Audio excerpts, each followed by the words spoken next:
The bells of the capital arcanum rang 3 slow times as Eliana stepped into the grand hall of seals beneath the royal palace.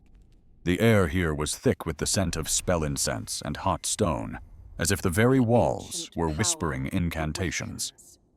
Eliana tightened her grip on the silver staff, telling herself this was only a reward ceremony after the border campaign. On the high dais, Queen Valeria sat motionless on a black crystal throne, her crimson cloak spilling down like congealed blood. Beside her, High Sealkeeper Severin held an ancient hide scroll, his gray eyes inspecting Eliana like an offering. Dozens of royal mages lined up around a circular array, whispering spells that Eliana recognized as the language of binding. Eliana suddenly realized this was not the simple commendation ceremony she had imagined on the way back. Valeria raised her hand for silence, her voice ringing out cold and clear like a blade of glass. Queen Valeria declared that the seal holding the demon king Malric was weakening after 3 centuries. According to her, only an ancient rite called the binding marriage could reinforce the prison deep underground. Severin unrolled the hide and read the clause that a royal mage must magically wed Malric and become a living anchor. Eliana's name rang out in the hall, announced as if it were the highest honor. Eliana's heart went cold as she understood that this honor meant a life sentence in the pit. Rowena stood in the line of royal guards by the doorway, her blue eyes wide on Eliana, but unable to speak. Eliana knelt on one knee before Valeria's throne, struggling to keep her voice steady as she asked why she had been chosen. Valeria gave a thin smile and said that Eliana was the strongest and most loyal mage the Empire possessed. The Queen hinted that if Eliana refused, her entire mage bloodline would bear the stain of treason. Severin bowed his head, but his lips curled as he promised to purge heresy to the root if the seal failed because of Eliana's hesitation. Cornered, Eliana bowed her head and accepted the binding marriage rite before the entire court. The stone door at the end of the hall opened, revealing a spiral staircase sinking into the darkness below. Eliana followed Valeria and Severin down to the lowest level, where the Grand Arcane prison awaited. At the center of the domed chamber, Malric was bound by dozens of glowing rune chains, his tall form kneeling within a circle. Malric's golden eyes opened as they approached, his gaze slowly sweeping the room before stopping on Eliana. He smiled very faintly and remarked that humans had brought down yet another chain, this one wrapped in royal robes. Eliana forced herself not to step back as she entered the binding circle, feeling Malric's power beat against her skin like fire, both hot and cold. Severin drew a thin cut across Eliana's palm, letting her blood drip onto the ancient runes encircling Malric. Eliana had to place her hand on Malric's according to the rite, her delicate palm pressed to his stone-cold skin. The moment they touched, the array flared, and Eliana felt as if the whole world was being torn out of her body. In a heartbeat, Eliana saw ancient wars through Malric's eyes, demon legions ripping the sky apart and then turning to burn themselves. At the same time, Malric briefly saw Eliana's childhood in a magic tower, long days memorizing oaths of loyalty until she no longer dared to dream for herself. The torrent of power pouring through the link between them was so strong that Eliana's knees buckled. A strange magical pleasure spread through Eliana's body, making her both want to retch and keep her hand on Malric's longer. Malric frowned at the unusual resonance, but a spark of interest lit his eyes that Eliana did not have time to read. Severin shouted the final words of the rite, and the ring of runes tightened, binding Malric and Eliana like 2 ends of the same chain. Valeria declared the rite complete, naming Eliana the Bride of the Seal, the sole bride between the Empire and the Demon King. Amid the forced cheers of the royal mages, Eliana felt an invisible cord stretched taut between her heart and the abyss where Malric knelt. Malric bowed his head in feigned submission, but whispered softly enough for only Eliana to hear that this was merely the beginning of a marriage no one on the surface could understand. Eliana looked up at Valeria, then down at her blood-stained, rune-lit hand, and knew that from now on her life would move in step with the Demon King beneath the palace. On the first morning after the binding marriage rite, Eliana woke in the highest mage tower of the palace, with the feeling that an extra heartbeat, not her own, was pounding in her chest. The familiar room was still there. Bookshelves, crystal orb, a window looking out over the tiled roofs of Arcanum. But Eliana felt as if she were only visiting her old life. Deep beneath all the layers of stone and gold, Eliana sensed Malric like a sleeping crack of darkness in the foundations of the capital. As Eliana stood before the mirror to put on her royal mage robes, a cold current ran down her spine, a reminder that Malric could feel each of her movements. Eliana touched the mirror lightly, whispering to her reflection that she would keep the Empire safe, whatever the cost. At the foot of the tower, Rowena waited in the stone corridor, hand resting on her sword hilt as always, but eyes full of worry when she saw Eliana come down. Rowena joked that Eliana looked like she had stayed awake for 3 nights straight, but the light remark couldn't hide the tight line of tension at her mouth.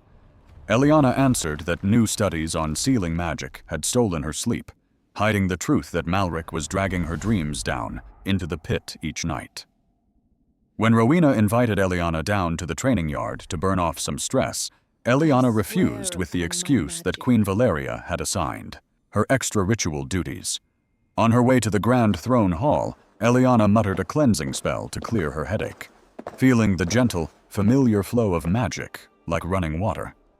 This time the flow suddenly flared to twice its strength, carrying a strange dark tint, and Eliana staggered as she heard the faint, dry laugh that could only belong to Malric. In the dungeon below, Malric still knelt in his halo of rune chains, but his eyelids twitched as he felt Eliana's cleansing spell like a warm breeze skimming across cold stone. Malric chuckled to himself, murmuring that Eliana was playing with light like a child with fire, upstairs, without knowing how that fire was burning his chains. In the Great Hall, Valeria asked Eliana to demonstrate a protective illusion before the nobles, to prove that the new seal had given fresh stability to the Empire. Eliana traced a circle of light in the air, raising crystal-clear shields around the throne, amid a roar of applause. Each shield Eliana raised made the rune chains around Malric tighten, magic being pulled through the link between them like a river forced into a new bed. Eliana felt a stab of pain in her left wrist, where the faint binding marriage rune glowed on her skin, but she hid her hand in her sleeve before anyone could notice. From the back rows, Severn watched Eliana's every move, his cold gray eyes recording each small tremor, as if writing another line in an invisible ledger. When night fell, Eliana once again followed the spiral stairs down into the earth, this time without a grand escort. Only 2 torch-bearing guards at her back. The grand arcane prison looked different without ceremony. Silent stone alcoves, dim green runes, and Malric leaning against his chains like a living statue.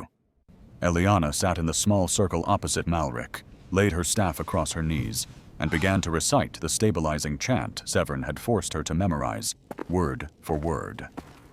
Between the steady beats of the chant, Eliana realized she could faintly hear the edge of Malric's thoughts, like whispers echoing through stone walls. At the same time, Malric caught scraps of Eliana's mind, Rowena in armor, Valeria's shadow on the throne, the fear of being betrayed by both sides. Malric broke the silence first, asking Eliana in a patient tone born of long darkness whether the world above was pleased with its new chain.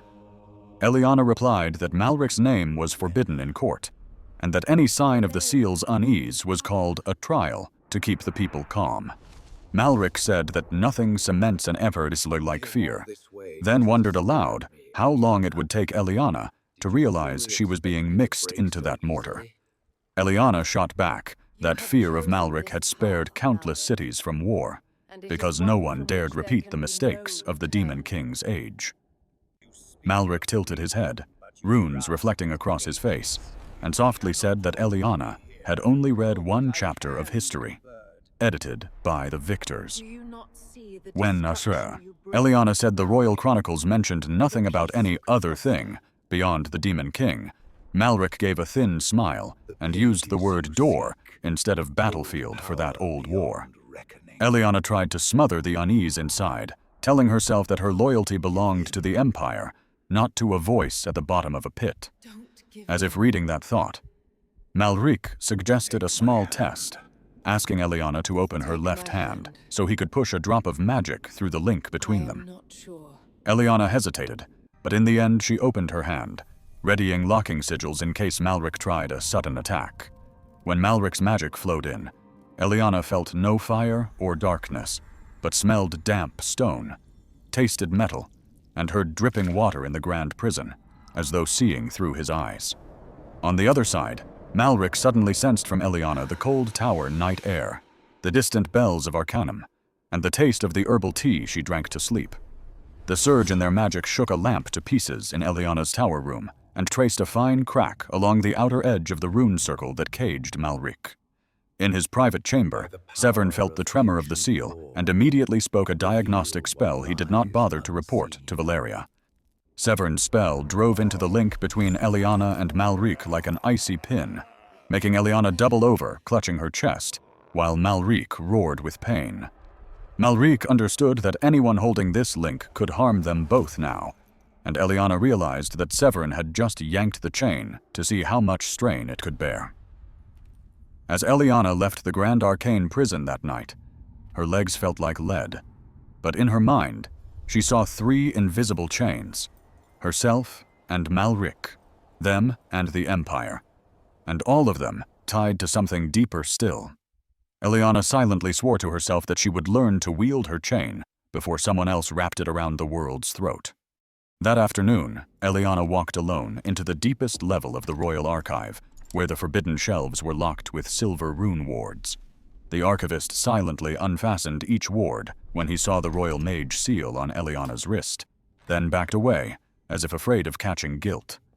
Eliana pulled out a dust-covered chronicle of the Great Destructive War, the strip of hide quivering in her hands, as if it did not want to be opened. The first page depicted Malric as an armor-clad monstrosity of shadow leading a sea of fire that devoured continents. The further she read, the more she found wide, blacked-out gaps and scraped-away lines that left white scars across the hide. At the edge of one page, Eliana caught 3 faint words left beside a drawing of a stone doorway. 7th Gate. The phrase made Eliana think of how Malric had said door instead of battlefield in the Grand Prison last night, and a cold line ran down her neck. Eliana carefully copied down the 7th Gate sigil into a small notebook, then decided to seek the one man who dared speak words the archive had erased. The path to Corvin's observatory tower was a narrow side staircase where star-dusty grime clung thick on the unpolished rail.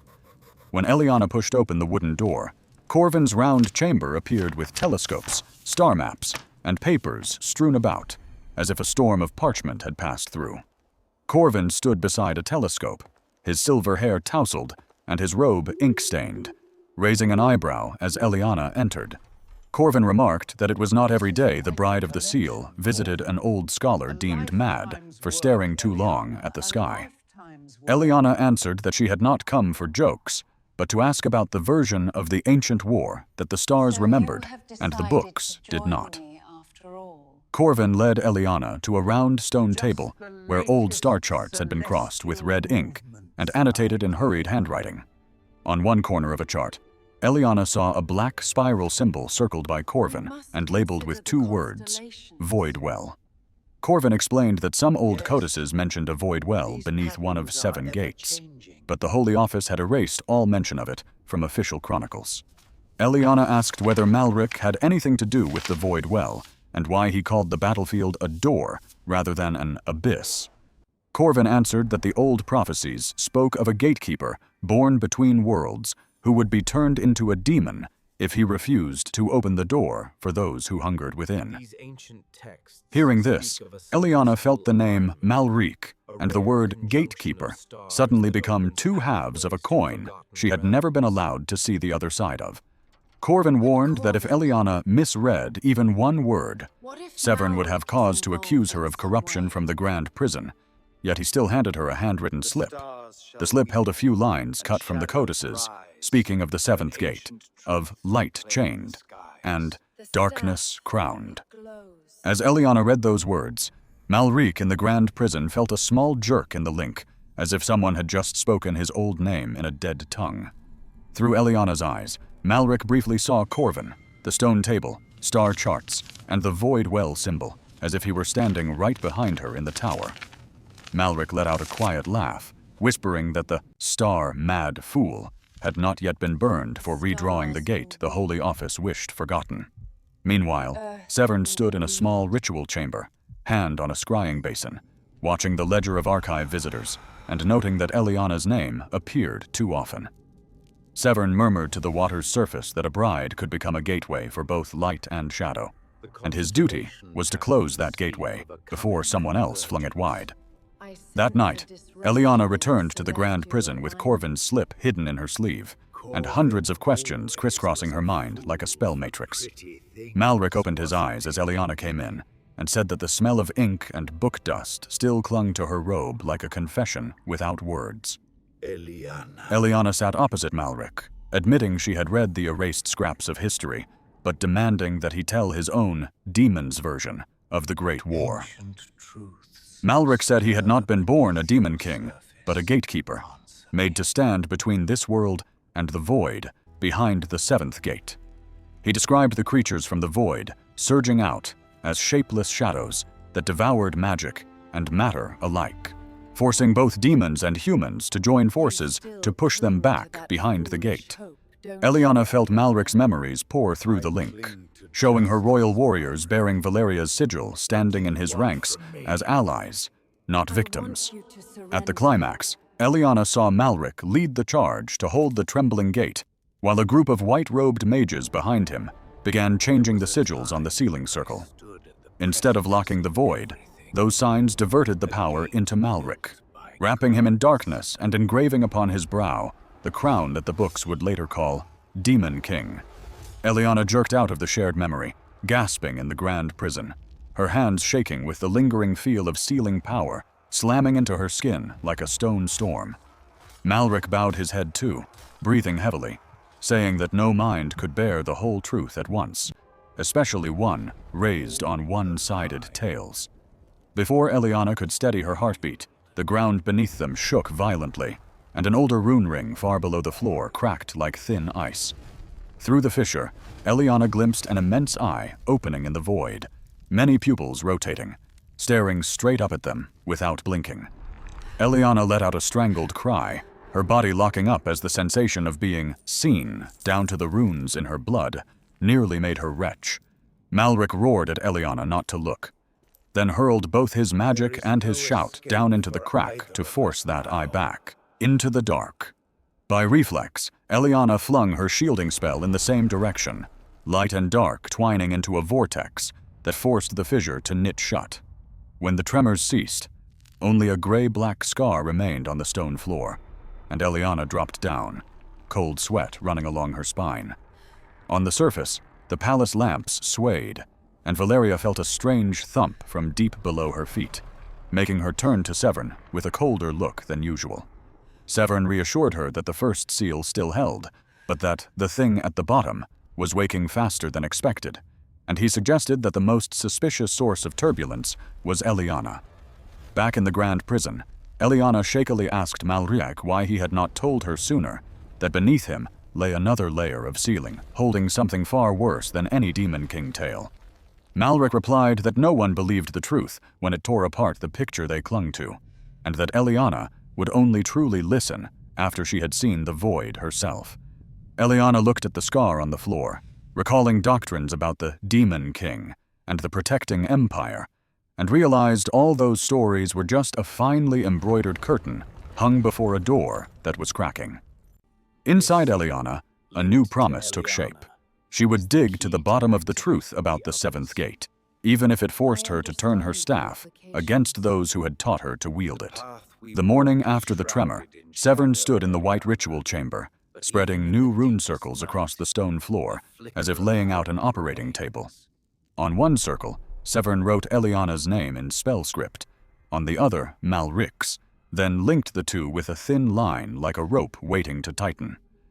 Severin murmured that if he burned both Eliana and Malric at once in a purging rite, the void well might be sealed for a few more centuries. When Valeria entered, the light from the narrow windows seemed to chill, and Severin turned to present his final purification solution. Severin explained that by sacrificing Eliana as a burned-out anchor along with Malric, they could push the entire burden of the void back to the depths. Valeria was silent for a long time, staring at the circles where Eliana and Malric's names lay side by side, as if weighing one life against an empire. The Queen said that Eliana was Valeria's strongest mage, but if one person could threaten the Empire's very foundations, that person might also be the price to pay. Severin bowed, a faint smile touching his lips, and reminded Valeria that the light chained in prophecy could only be Eliana, and his duty was to extinguish it. Valeria ordered Severin to prepare the purging rite, but instructed that no one but the two of them should know Eliana was also a target, at least until the last moment. Leaving the ritual room, Valeria stood alone on a high balcony overlooking Arcanum, telling herself a queen could not grow soft over a girl she had forged with her own hands. In the training yard below, Rowena drove the royal guard to drill at twice the usual intensity, having received orders to stand ready to escort a great ritual. Rowena had not been told what the rite was, but in her heart she guessed. If the seal beneath the grand prison trembled, then Malric or Eliana, or both, would have to pay. As the shadows lengthened, Eliana was summoned to Valeria's private study, where sheer curtains veiled the sunset outside. Valeria poured tea for Eliana with her own hand, a rare gesture that made Eliana more uneasy than honored. The Queen asked Eliana whether she still believed all of Valeria's decisions were made to protect the Empire, or whether those erased scraps of history had shaken her. Eliana answered that her loyalty was to the people of Arcanum and to the world itself, and that the truth about the Seventh Gate was part of that loyalty. A flicker of disappointment passed through Valeria's eyes when she heard Eliana mention the Seventh Gate, then vanished behind her usual cold composure. Valeria spoke obliquely of truths too heavy for a young mage like Eliana to bear, and how sometimes a few foundation stones had to be sacrificed to keep the palace standing. Eliana swallowed a bitter mouthful of tea, understanding that Valeria saw her as one of those foundation stones, and a silent decision took root inside her. That evening, Rowena stopped Eliana in the corridor, whispering that the guard had been ordered to secure a purging rite in 3 nights, and Eliana's name appeared under mandatory witness. Rowena added that Malric was listed as the subject of purification, but her warrior instincts told her the real target was larger than that. Eliana understood that Severin would not miss the chance to use the link between her and Malric in the rite, and if she stood still, both of them would die with the void. When Rowena asked if Eliana needed anything from her, Eliana replied that this time she needed a guard who would disobey the Queen for a few hours. Rowena bit her lip, then nodded, swearing to take Eliana to the grand prison without telling anyone, even if it meant defying Valeria. At midnight, Eliana and Rowena slipped down a side stair to the grand prison, bringing no escort but 2 swords and a silver staff. Malric raised his head as Eliana and Rowena entered, saying it was rare to have both a bride and her sword visit a demon king about to be burned.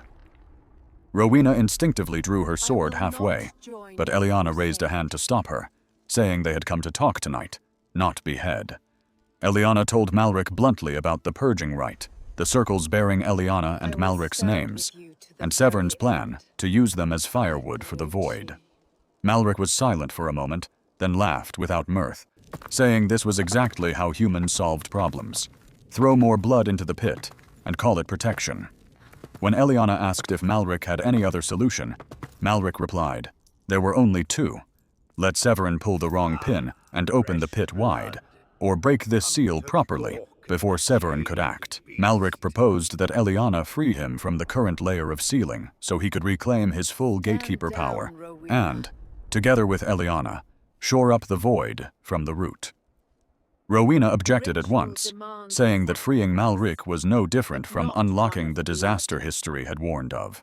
But Eliana countered that this history had already been rewritten by Valeria's and Severn's pens. Malric held out his chained hand, swearing by the binding marriage rune linking him to Eliana that if he betrayed her, that line would tear both their souls apart at once. Eliana felt the invisible cord in her chest vibrate at Malric's oath, as if magic itself were the only witness they needed. Rowena looked between Eliana and Malric, finally saying that if Eliana trusted Malric, she would accept guarding Eliana's back from their own comrades' blades. Eliana stepped into the ancient rune ring, imprisoning Malric, this time not following Severn's right, but the diagram Corvin had sketched for her on the little slip of paper. She changed the positions of 3 small sigils on the outer ring, signs that had once diverted the void's power into Malric, now rotated to sever the phase of his chains.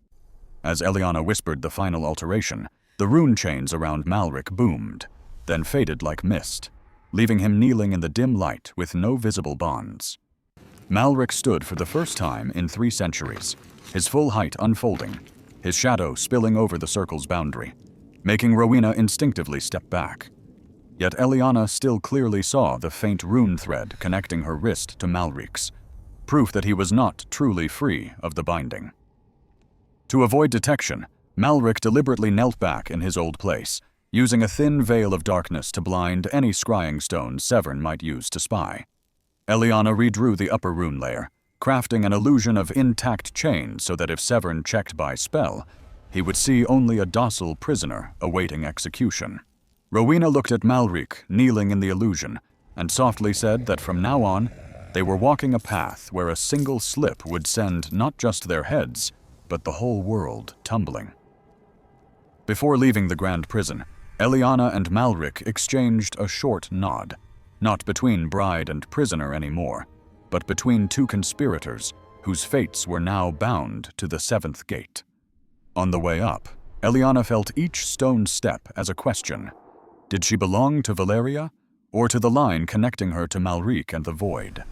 As the palace lights came into view above, Eliana told Rowena quietly that they had 3 nights to prepare, and that the next chapter of history would no longer be written by Severn's hand. The next morning, Eliana woke with the feeling that half her sleep was still being held down at the bottom of the grand prison with Malric. Every time Eliana blinked, she briefly saw damp stone, green rune glow, and Malric's dark bronze eyes staring back up. Eliana realized that by breaking the outer rune chains, she had drawn the line between them tighter, letting thoughts and sensations spill across more easily. Down in the grand prison, Malric closed his eyes and still saw the sun through Eliana's senses, a light he had not seen with his own eyes in 300 years.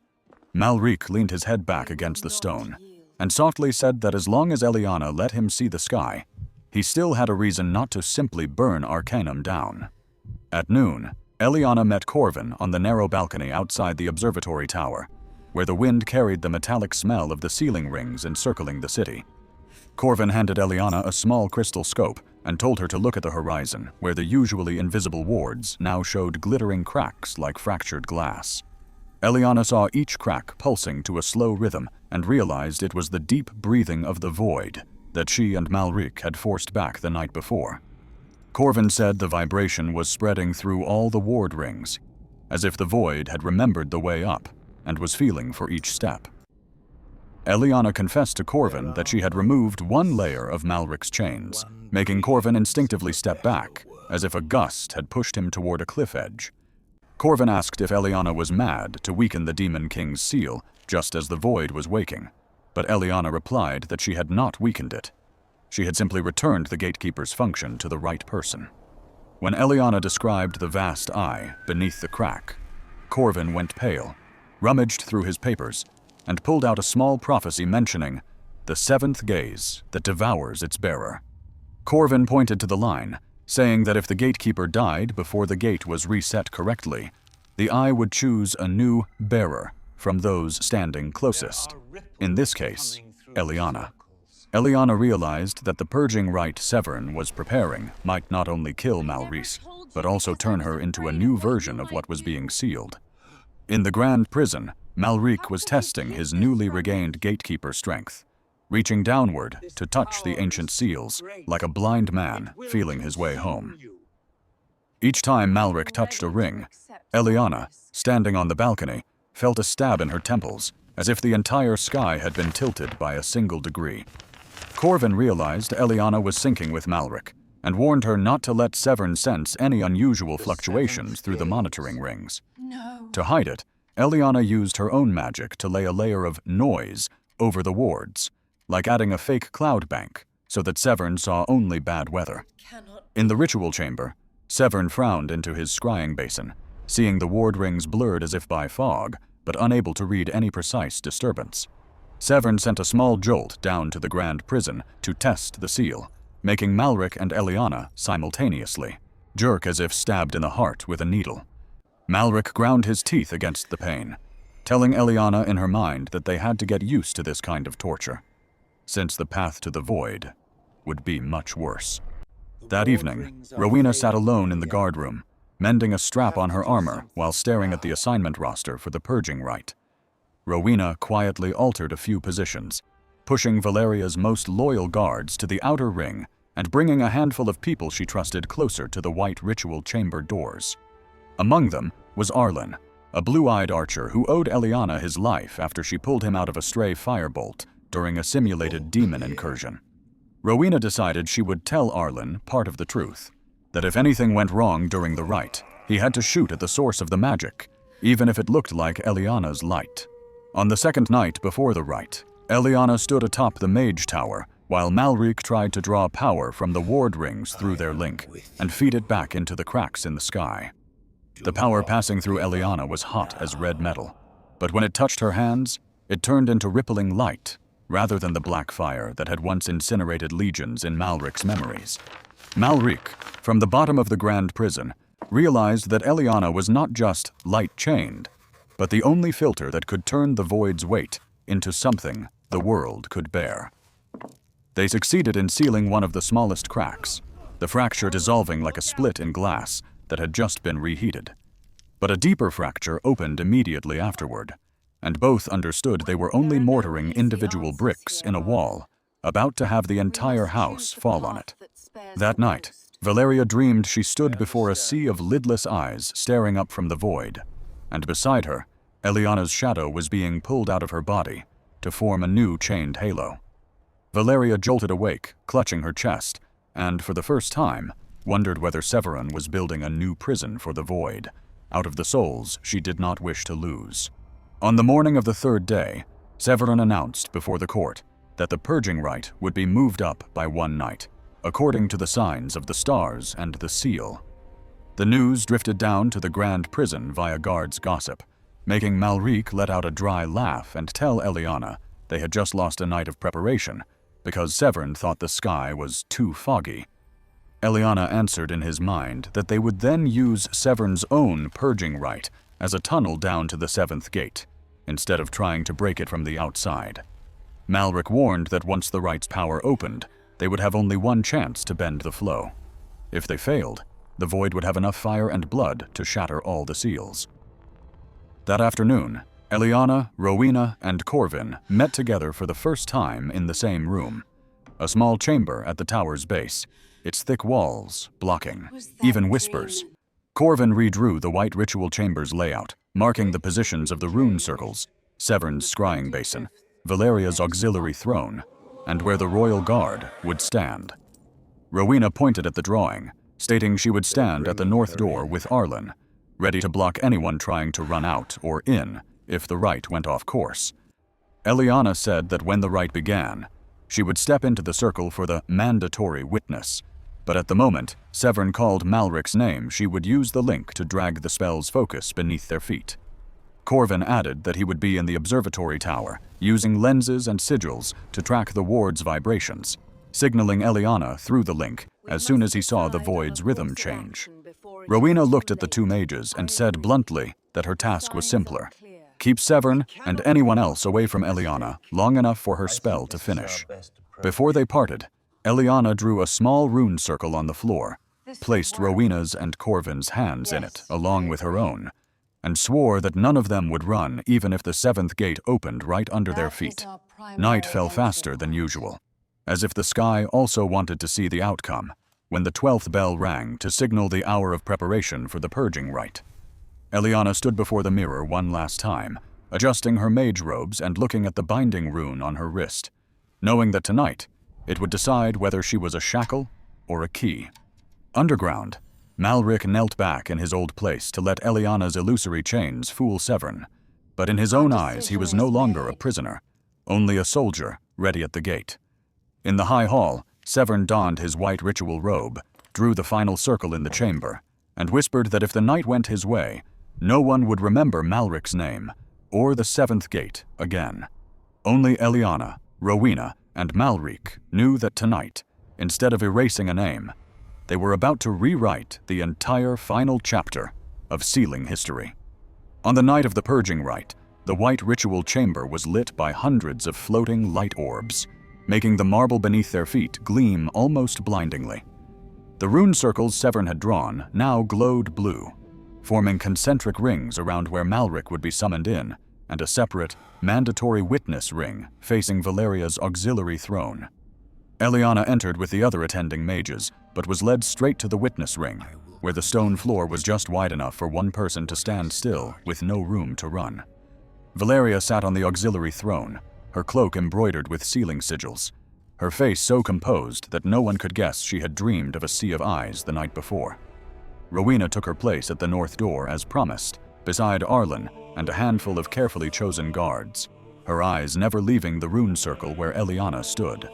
Atop the observatory tower, Corvin aimed his telescopes not at the stars, but at the invisible ward rings pulsing in the sky above Arcanum. Severn stepped into the chamber's center, white robe trailing across the floor. Odysseus tapped his silver staff once on the stone, the hollow echo announcing the rite's beginning. As Severn began chanting the ancient invocation in spell tongue, the air grew heavy like water, and Eliana felt each word he spoke vibrating in her bones. From Severn's scrying basin, the water exhaled thin mist that coiled into a hazy column, linking the water's surface to the rune circle marked for the subject of purification. In the grand prison, Malric felt the air around him grow colder, the illusory chains vibrating like strings, signaling that Severn's rite was beginning to reach its claws all the way down. Malric placed his hand on the stone and whispered through the link that when Severn spoke his name, Eliana had to slam the spell's focus straight down beneath their feet, instead of letting it latch onto his body. High above, Corvin saw the outer ward rings begin to swirl slightly, as if the sky were opening an invisible storm eye above the palace. Severn lifted his staff, voice booming louder as he called Malric by the title Void Well Demon King, and the whole chamber seemed to grow half a heartbeat colder.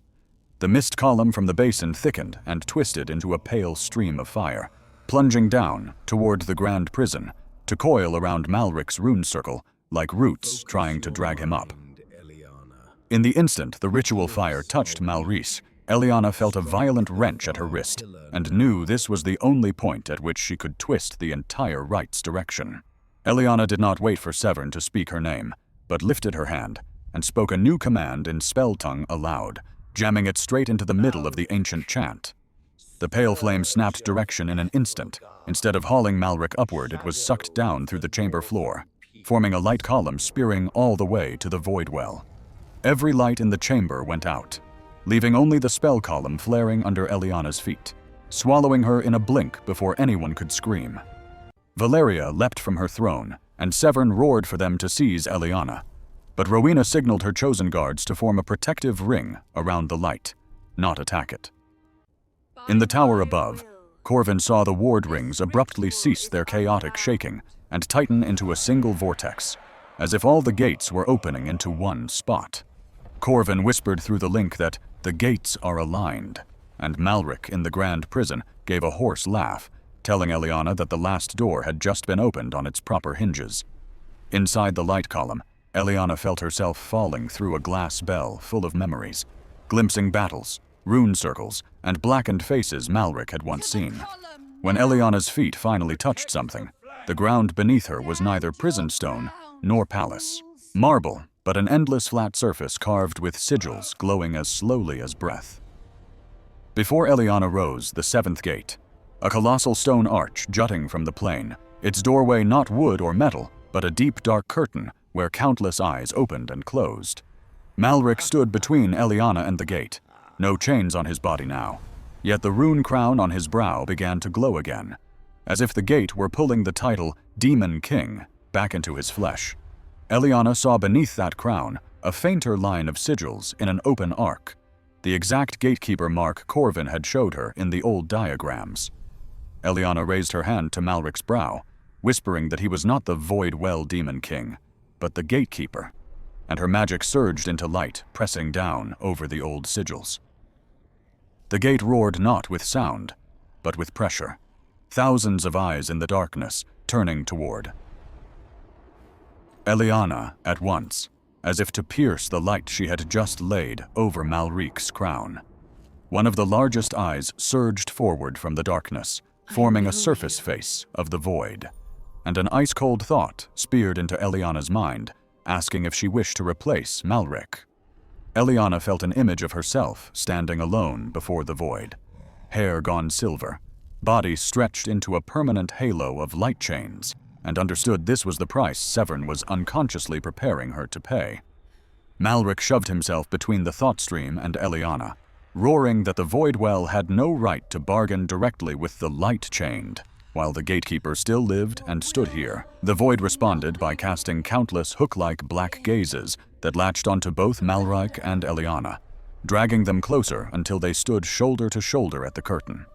Eliana grabbed Malric's hand, using the binding rune to connect both their souls into a closed circuit, and shouted into the void that it could either take them both as a new gatekeeper or take no one at all. Eliana's light and Malric's darkness twisted together into a sideways figure eight of runes between them and the void, an expanded version of their binding circle stretching all the way to the gate. The gate shuddered, the eyes in the darkness closing in layers, then opening again, this time looking through Malric and Eliana as if they were a doorway instead of prey. Part of the void's weight settled on Malric like stone armor, and the rest poured through Eliana like heavy water. Yet the figure eight rune kept it from crashing wholly into either of them. On the carved plane beneath them, rune lines began to rotate on their own, erasing the strokes the Holy Office had added to turn Malric into a demon king and restoring the original gatekeeper pattern. In the white ritual chamber, all they saw was the light column collapsing into a horizontal circle on the floor, encircling Eliana's witness ring and Malric's summoning ring, and joining them in a blazing figure eight.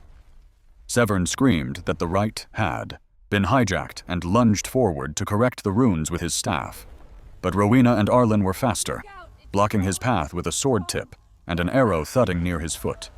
Valeria stood between Severn and the figure eight, her gaze moving from Eliana to the new runes, and instead of ordering Eliana seized, she commanded that no guard was to step inside that symbol. Severn turned to protest, but Valeria coldly reminded him that he himself had taught her that sometimes a few foundation stone must be sacrificed, and today, that stone would not be Eliana. In the tower above, Corvin saw the largest fractures in the outer ward ring beginning to shrink, the light from the figure eight in the palace reflecting in the sky like a new lock snapping shut. Beneath the seventh gate, Eliana and Malric felt the void's pressure easing bit by bit, as if it were accepting the deal. 2 gatekeepers instead of 1 victim. The eyes in the darkness slowly closed, leaving only a still shadowy halo behind the gate. And on the rune plane, a new circle appeared, bearing spell script, Heart Moon Lock, twin gatekeepers. A final beam of light shot up from beneath their feet, flinging their awareness back up through the spell column, yanking them away from the 7th gate and hurling them into their bodies. In the white ritual chamber, Eliana collapsed in the witness ring, and Malric manifested in the summoning circle, both gasping in unison as if they had just climbed a mountain with their souls. Around them, the blazing figure eight dimmed into fine silver lines etched into the stone, forming a new seal that wrapped both without throttling either. Severn stepped forward, his face drained of color, shouting that Malric had been dragged up from the prison and must be burned at once. But Rowena laid her sword across his chest, no longer hiding her defiance. Valeria rose and asked Eliana in a low voice whether the seventh gate was still open, and Eliana, head still spinning, answered that the gate had been turned to the proper lock, but at the price of 2 gatekeepers instead of 1. Malric lifted his head and added that if the Empire killed him now, the Void would seize Eliana as the sole gatekeeper, and that would be a crime no justification could erase.